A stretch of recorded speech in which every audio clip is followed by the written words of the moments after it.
Boy, Leo's really got something going on here with this bullshit. Wow.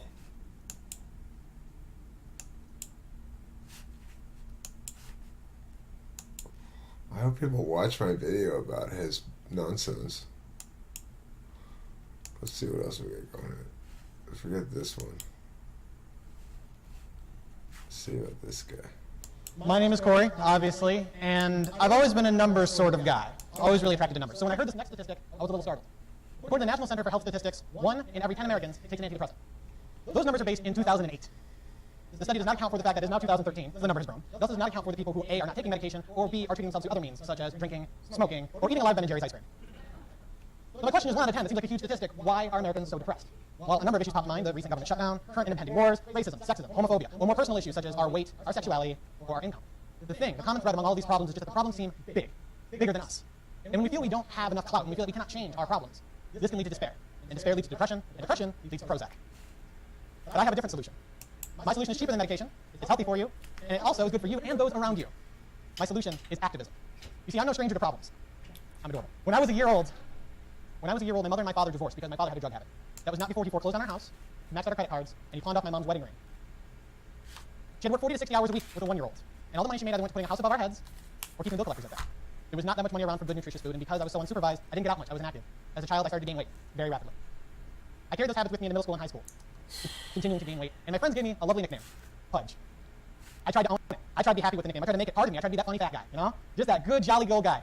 But I hated it. I hated it because every time they looked at me and they called me Pudge, I saw that they were seeing my weight before they were seeing me. That weight had become an inextricable part of who I was. It was a problem so systemic that I felt that I couldn't change it. Going into college, I did come to University of Michigan Dearborn, but my friends did not. They went to other colleges, so I was more alone than ever. And it was in college that I maxed out at 220 pounds.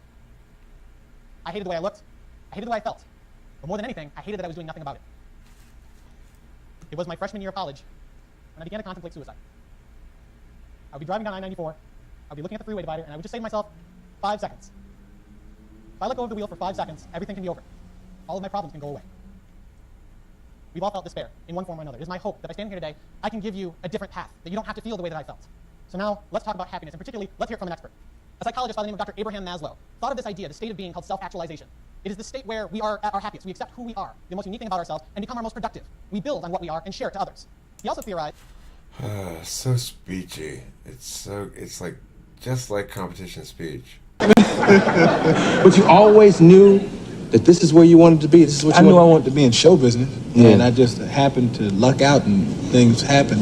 I think if you know what you're supposed to do, deep down inside, I think everybody does, and a lot of people just don't go after it. You know, and like most people start out, they say, I want to be a this, but I'm going to get that to make sure I have something to fall back on. Yeah. And what you're doing is you're setting yourself up for failure, because you're going, there's a possibility that I'm going to fall back.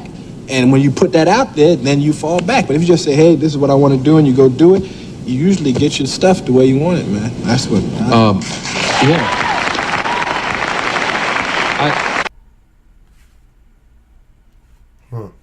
That was pretty good, Eddie Murphy.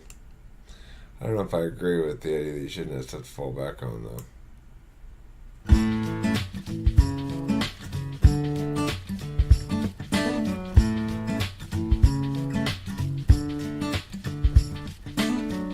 Perceive reality accurately and fully. How to become fully actualized. They accept themselves and others. I accept myself and others. I'm fully actualized. I demonstrate spontaneity and naturalness. I also have a need for privacy. I tend to be independent of my environment and culture. Then I am actualized. They demonstrate continuous freshness of appreciation. They tend to have periodic mystic or peak experiences. Oh shit! Oh damn! I'm hitting myself with a stick! They're concerned about all people. They concerned about all people. Equals D. They tend to have little friends. Little friends. not little friends. These other little friends are not friends. They have strong ethical sense. Wait for thumbs up, oh yeah. They have a sense of humor, ha ha ha. Everything there. They are creative. Yeah, light bulbs all around my head. This part done. Oh, that's so cute. Hey everyone, the name is Victor, and today I'm going to talk about the biggest challenge of the individual: aligning yourself and your own aspirations and dreams with the expectations of society and the community. So, as you come to develop a stronger sense of self, you'll also notice more and more clashes with the community and society around you. The community representing the people out there that want to love you and that want to like you, and society out there that wants you to succeed and wants you to become successful. Yes, I do want to believe that society generally has good intentions for the individual. The community wants to help. And however misguided these attempts may be, the society is only trying to get you to be a part of the group. They're only trying to aid you in your project. The dilemma the self faces is that the self Does cannot your be shirt realized say on its tar? own. It has to be realized in a society, in a community. We cannot realize ourselves in caves away from everyone else. We are going to have to keep realizing ourselves every day together with No, other people. you We're gonna realize in realize a our good cave, values. motherfucker. So our ideas for realization and self-realization often align heavily with what community wants and the things that we need to do through the community. Perhaps we want to become successful actors, perhaps we want to succeed on YouTube, perhaps we want to become famous theorists, perhaps we want to be writers. No matter what, we are dependent on the community and the society around us to reach anywhere in this destination. So, how very effy of you. what I've come to find is, as you keep on developing a stronger internal voice, and that is what self is, an internal voice, internal views, values, opinions, ideas, things that are An your own. internal voice, a You stronger also face a internal lot of voice. rejection from society and from the people around you as you do. People are going to say you're too loud, you're too much, you dress too differently, you're interested in the wrong things, your interests are boring, what you're motivated by is impossible, what you want to accomplish is never going to happen. Yeah. You're constantly going to be faced All with that these and more opinions and about notions you. of the people around you. A lot of people are going to put you in a situation where you are going to feel a little You bit really have problems, I guess. And I said these things are well-intentioned. What they feel is, as a society, what other people around you feel is, they must compromise to succeed, they must adjust to others' expectations to get anywhere.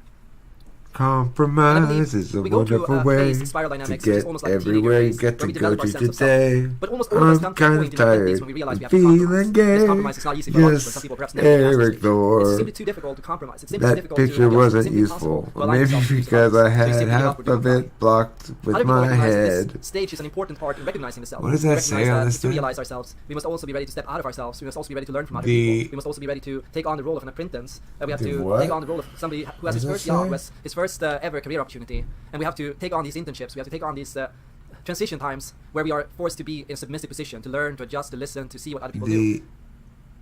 The individual At some point, versus we will progress past this society. point, Or the and we will get to the point where we individual recognize that there are versus things in society. society only we can do as individuals. We have learned from other people, we have seen how the That's system what it works, and we says. have recognized that even though we know all these things, even though we know it's difficult, even though we know money is important, even though we know there are rules, we know we have something we need to do. There are? And in knowing this, we have a power to see through our own life and purpose. And perhaps that's why a lot of people only begin to truly realize themselves in their 30s or 40s. In your teenage years, your ideas of yourself are strong, perhaps, but you have no idea how to accomplish these dreams. You have no idea how to get there. You have no idea how to succeed. So self-realization has only been written down on the paper. It has not happened yet. It only happens later. It only happens as you've been able to go through these stages.